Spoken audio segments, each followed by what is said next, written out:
আজকে আমি ব্রেকফাস্টে খাবো ঘরোয়া চাউ। তার মানে চাউ কিনে নিয়ে এসে ঘরে তৈরি করব। তা কীভাবে করব?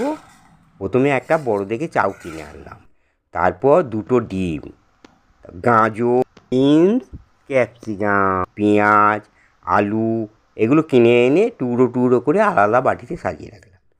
এইবার চাউটাকে প্রথমে গরম জলে একটু সেদ্ধ করে গরম জলে ভিজিয়ে আবার জলটা ফেলে দিলাম।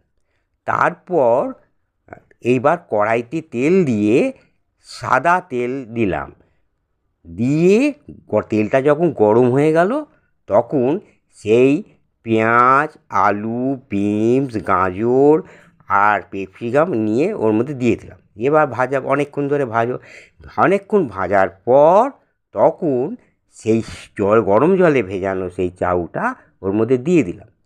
দিয়ে এবার অনেকক্ষণ নাড়াচাড়া করতে হবে। করতে করতে যখন অনেকক্ষণ তাতাবার পর দেখুন সব আলু, পেঁয়াজ ক্যাপসিকাম সব শেষ হয়ে গেল, তখন করব কি, চিনি নুন দিয়ে নেড়ে চেড়ে খানিকক্ষণ পর মশলা দিয়ে নামিয়ে ফেলব। এইবার অন্য একটা কড়াইতে অল্প একটু তেল দিয়ে ডিম দুটো ফাটিয়ে তখন সেই ডিমগুলো নিয়ে কড়াইয়ের মধ্যে সেই চাউয়ের মধ্যে দিয়ে দিলাম। দিয়ে অনেকক্ষণ নাড়াচাড়া করে এবার কড়াইটা নামিয়ে ফেলব।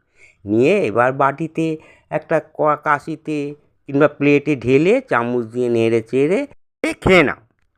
ঘরোয়া পদ্ধতিতে অসাধারণ চাউ, সবাই খেতে পারবে, ছোটো বড়ো সবাই।